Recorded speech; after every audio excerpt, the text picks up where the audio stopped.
Hello guys, it's Gameplays, I'm Fabio Pisco and welcome to my channel, and today we have another GPU comparison. And I was going to record outside, but the kids, I live next to a school or by a school, and the kids were playing, not the kids, the teachers were playing those dumb songs from TikTok and all that crap, so it was a lot of noise and I couldn't record outside because it is a very nice day. As for today's video, we have finally a GPU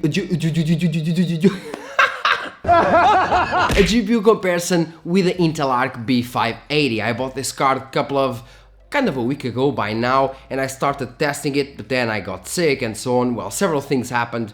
I actually need, according to my doctor, I need vitamin D, of course. I don't really catch that much sun, so that's one of the things. Anyway, for today's video we have the RX 7600 XT versus the RX 6750 XT versus the Intel Arc B580. And why these three cards, you ask? Well, it's quite simple. Firstly, because we have the 7600 XT from the AMD side, kind of being a direct competitor to the B580, generally, but we'll get there. And then we have the 6750 XT, that can still be bought by around the same price as we can buy right now the B580 and the 7600 XT, and even though it is from the previous generation, it has more raw power.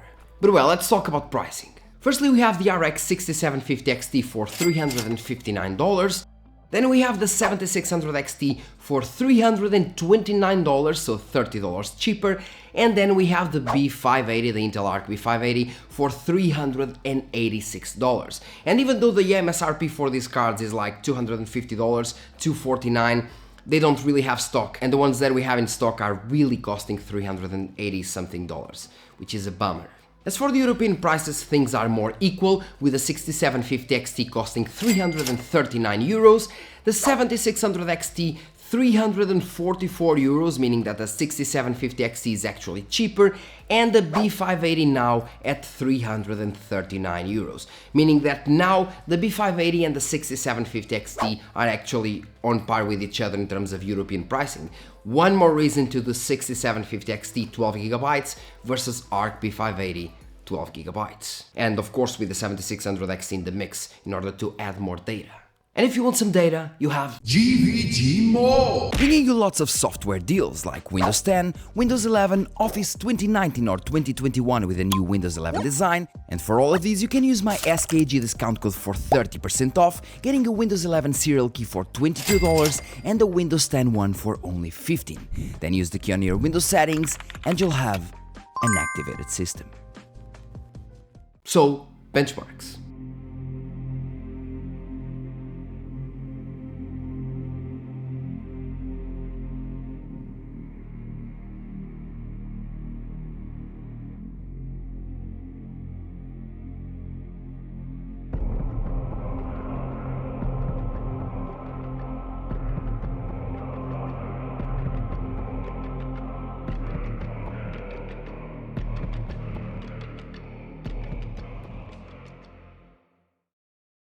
Starting with Cinebench R24, we only have results for the AMD cards as the Intel Arc B580 isn't supported yet.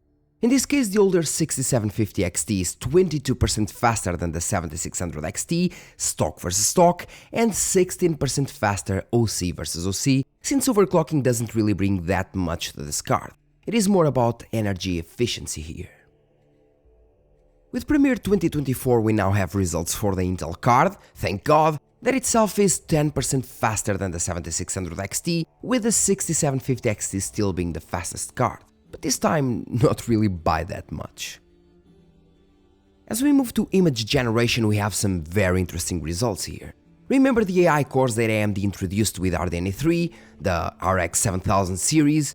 Yup, they do make a massive difference here, making the 7600 XT around 2.87 times faster than the 6750 XT, which is a huge uplift, with the B580 being the fastest card even using ONNX, and being a whopping 2 times faster than the 7600 XT when using OpenVINO. This means that while the Intel card takes 3.8 seconds to generate one image, the RX 7600 XT takes at least 7.8 seconds, and the RX 6750 XT lets you calmly enjoy your coffee, taking 22 seconds to generate a single image. That's insane. Moving to VR benchmarks, we have the Orange Room that usually focus on the performance needed for headsets such as the HTC Vive and Oculus Rift. And the three cards do fairly well here, with the 7600 XT getting a nice boost from overclocking, almost matching the Intel Arc B580, and with the 7650 XT being still the fastest card. And things don't change with the Blue Room, which is kind of the heavier VR benchmark, with the Arc B580 being 7% faster than the 7600 XT, and with the 6750 XT dominating the top positions once again, even though it is from a previous generation. The last benchmark is with Blender Open Data, and as I told you before in previous comparison videos, Blender Open Data does not use HIP-RT, which means that in real-world usability of Blender, the AMD cards would deliver better results. In this case, the B580 is 15% faster than the 6750 XT and 40% faster than the 7600 XT. In a real-world scenario, the AMD card would be a bit faster if you're using HIP-RT, but it is what it is, I guess. Let's now move to gaming.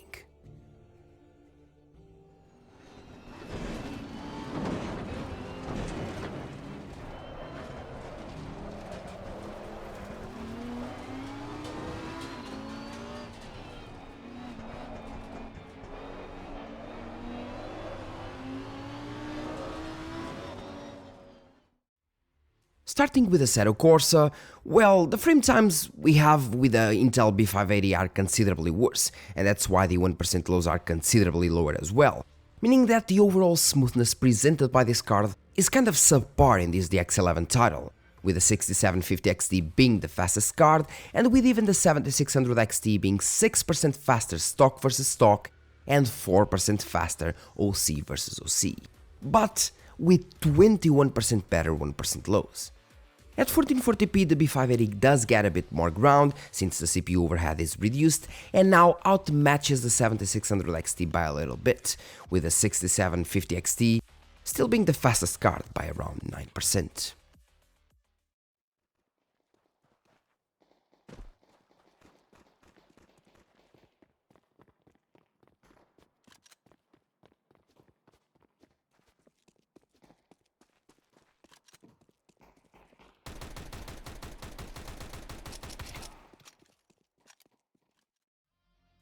Now we have Counter-Strike 2, where most people have like 50% GPU usage for the game and the other 50% for cheats. And before speaking of results, I must say that the Intel Arc B580 is a phenomenal GPU in terms of power draw. Even overclocked to 3.15 GHz, the maximum power draw I saw from the GPU core was like 160 watts, which is pretty neat. As for the results, they're not as neat, sadly. It is not that the B580 doesn't perform smoothly, because it does, but in terms of FPS, it is just no match for the 6750 XT, being at least 23% slower. At 1440p it is only 18% slower, which is an improvement for sure, and it now outmatches the 7600 XT as well by 7%. This while consuming less power. Not bad.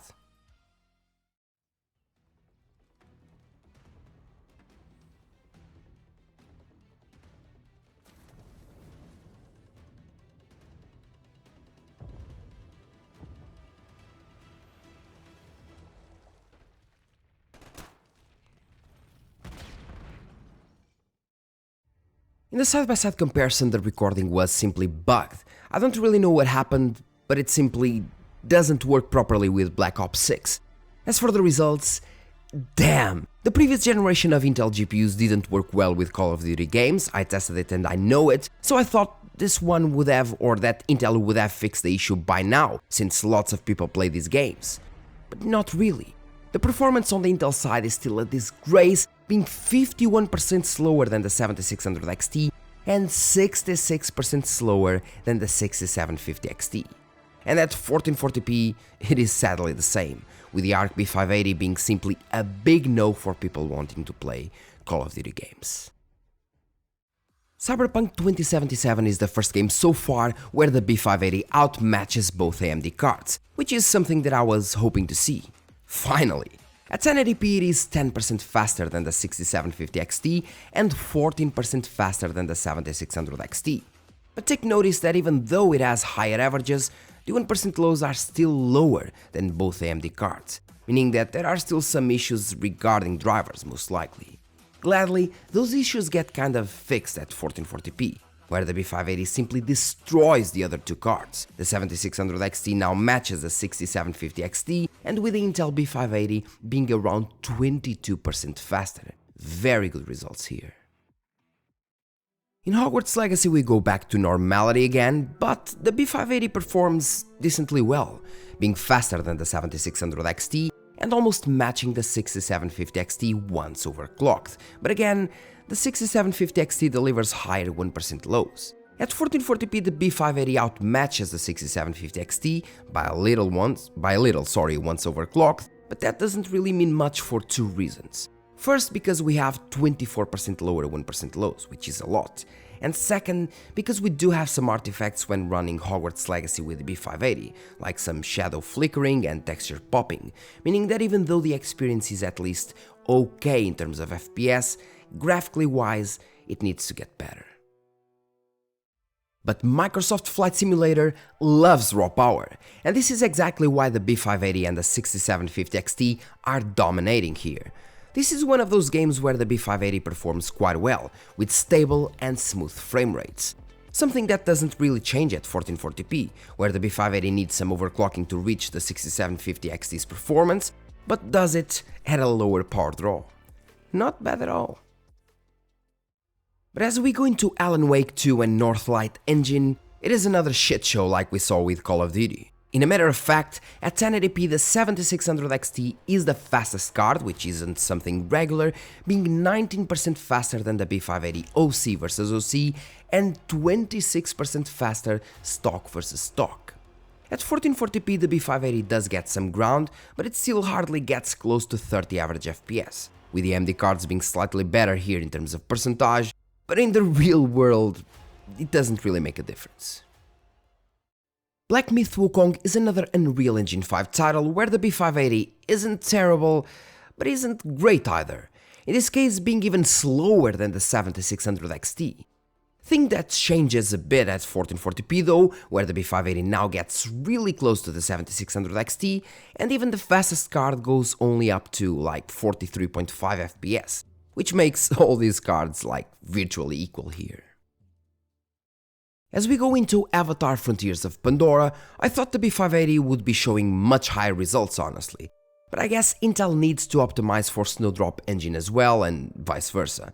Still, we have the B580 being 12% faster on average and 24% faster in the 1% lows. This at 1080p, because at 1440p the difference goes to 18% on average but decreases to 19% on the 1% lows. The S.T.A.L.K.E.R did a fairly decent job here, to be honest. But then we go to Creation Engine 2, the Starfield's game engine, and my goodness, Intel was outrageously crappy with this game on their A-series GPUs, the previous generation, and I honestly thought they would fix it with Battle Mage. But not really. The B580 not only performs worse on average, with the 7600 XT interestingly being the faster card here once again, but especially in the 1% lows where it sucks, meaning that with the B580 we have lower average FPS and a stuttery gameplay. And even at 1440p things are the same, lower averages, super low 1% lows, shitty optimization, and overall big no for Intel here once again. Big no for Starfield, big no for Call of Duty. And moving to Stalker 2 we have another Unreal Engine 5 title, and again, it is not that the B580 performs bad, it is just kind of meh. It gets outperformed by the 7600 XT that is 6% faster here, and by the 6750 XT, that is now the only card delivering 60 average FPS, being 17% faster.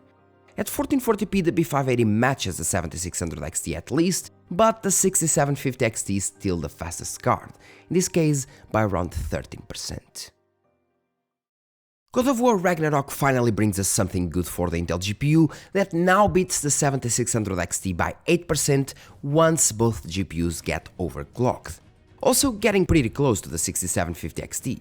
At 1440p I thought the B580 would get some more ground, but it was actually the opposite, with the B580 now being only 7% faster than the 7600 XT. Overall, good results actually, but nothing really relevant per se.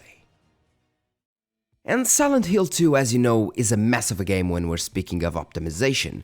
The developers just didn't know how to optimize or fix traversal stutters, and they just let them there.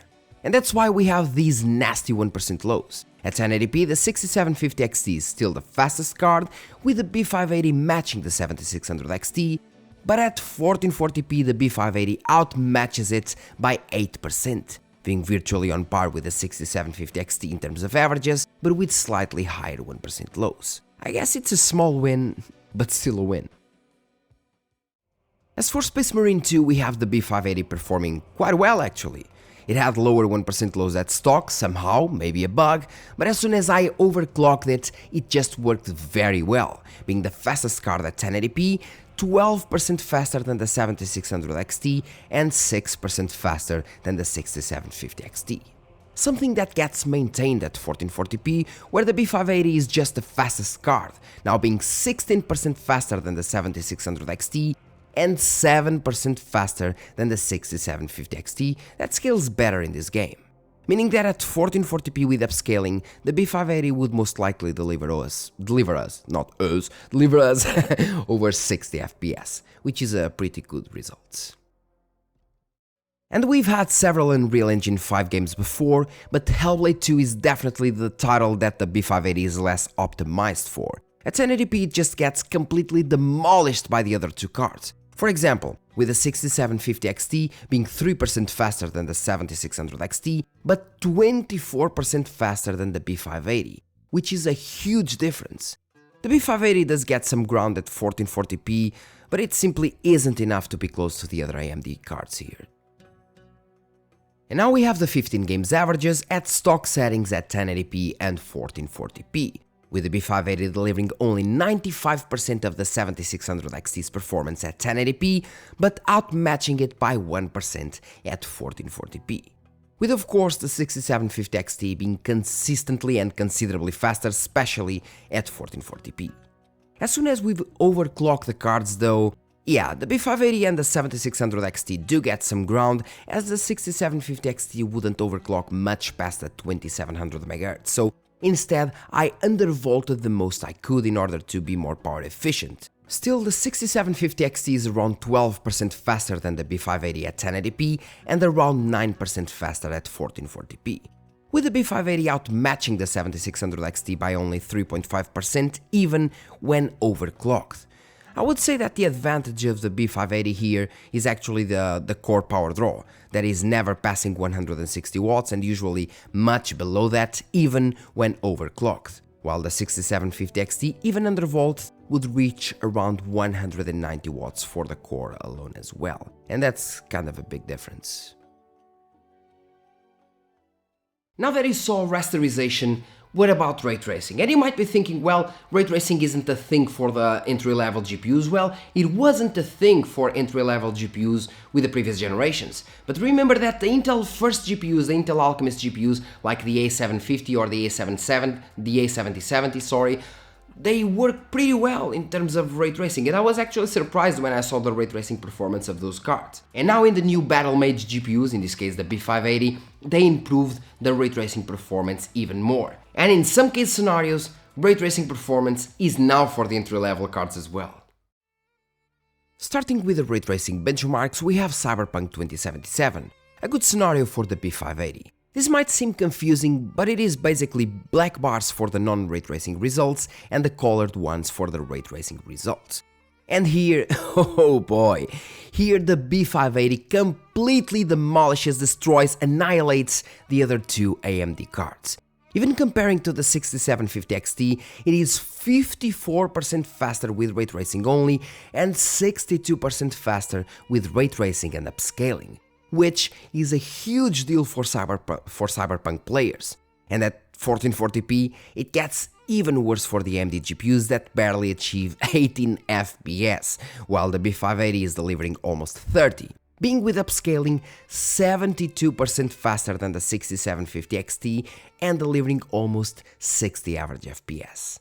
What a massacre here. But moving to Resident Evil 4, the ray tracing settings are really light, meaning that the ray tracing performance needed to run it is quite low. In this case, the 6750 XT is still the fastest card without ray tracing, but as soon as we enable it, the B580 outmatches the 6750 XT, of course by a little, but being 24% faster than the 7600 XT.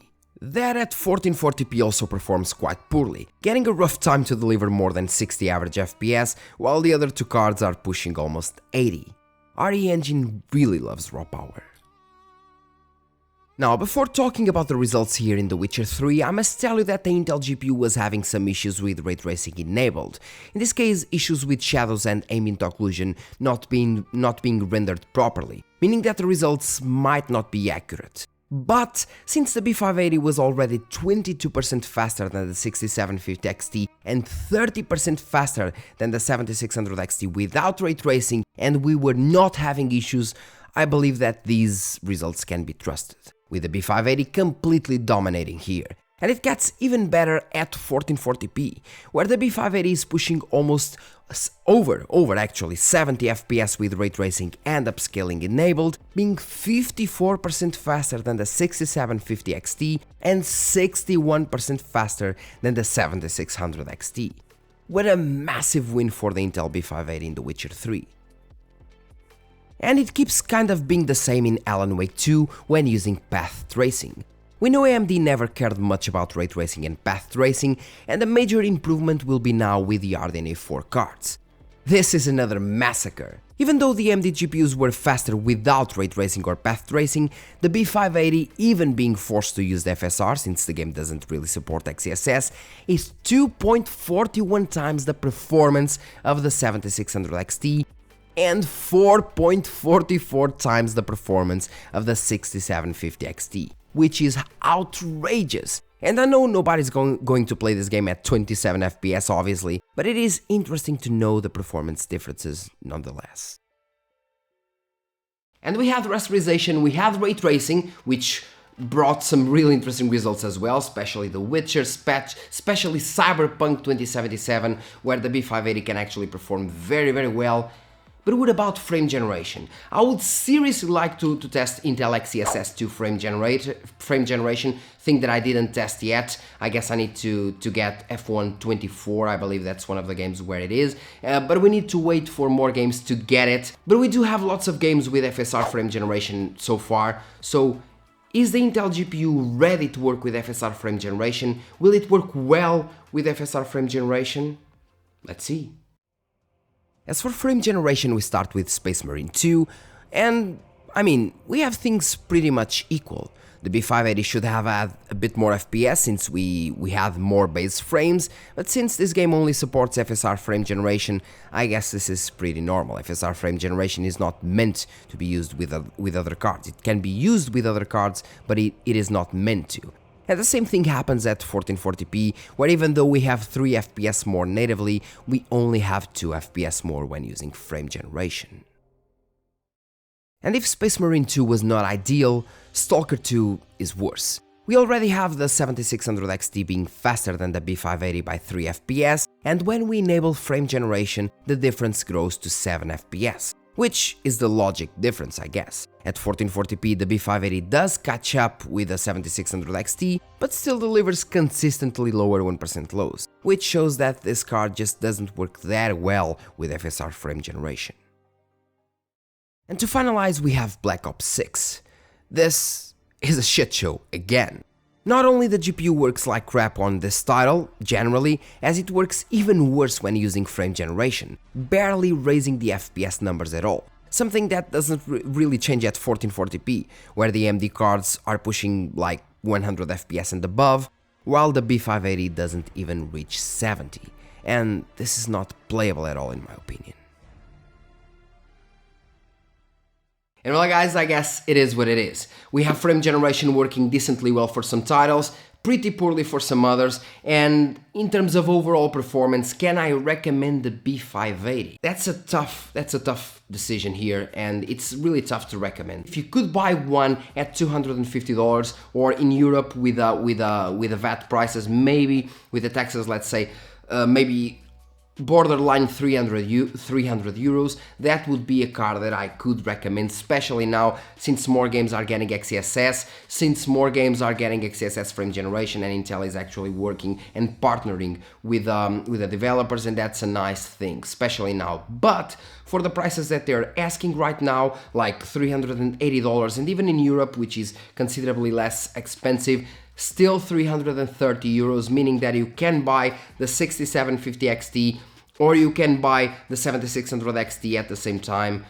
Yeah, I cannot really recommend. And I'm not saying that the Intel card is bad, because it isn't bad. It is actually pretty decent, and if we're talking about cooling ability, power draw, the card is really good. The most that I saw the GPU core power draw was like around 160 watts, and most times it was at like 110, 120 watts of power draw, meaning that the card can still be used way more if the drivers, well, work properly, meaning that maybe with a VRAM and so on, we're talking about a maximum power draw of 200 watts, like maximum, while the 6750 XT was consuming like maximum around 240 watts. So usually, and we're talking about overclocking, because stock it will be like maybe tops 180 or 160, something like that. It is really good in terms of power draw, in terms of noise levels, in terms of temperatures. In that department, the B580 is great. But there are other departments where it isn't that great, especially in games like we saw Call of Duty. Lots of people play Call of Duty, and still Intel did not optimize their GPUs for the game, and they did not contact the developers, or at least not enough for them to optimize for their GPUs as well, and it is a mess. I tested it on the Alchemist GPUs on my A770, and Call of Duty was a mess years ago, and Call of Duty is still a mess with the B580, not playable at all. Lots of stutters, huge spikes in the frame time, it's not playable. But there are other games where they actually fix it, like Fortnite, and there are some others where the Alchemist GPUs were working pretty poorly, and now it is much better. Still, they have a long way to go, and for the same price, or in some cases even a price even higher than the 6750 XT or even the 7600 XT, it's really tough to recommend, if not impossible to recommend over those cards, because you can get those cards for the same price, or even sometimes even lower. Drivers are much better on the AMD side. You have recording features and streaming features, because yes,